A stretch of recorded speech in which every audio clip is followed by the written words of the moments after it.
योगेश्वर खीमनाथ स्वामीअ जो 83यों महा उत्सव मेलो डिगड़ी शहर में 22, 23 ऐं 24 फेबरवरीअ ते वॾे धाम धूम अक़ीदत ऐं एहतराम सां मल्हायो वेंदो।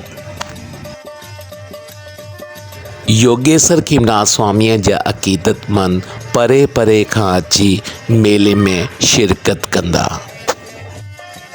मेले जा इंतज़ाम हिंदू बिरादरीअ जा भाइर हिक ॿिए जा ॿांह ॿेली थी संभालींदा। घिटियुनि खे बरक़ी कुमकुमनि सां सजायो वेंदो ऐं मुख़्तलिफ़ स्टॉल लॻाया वेंदा।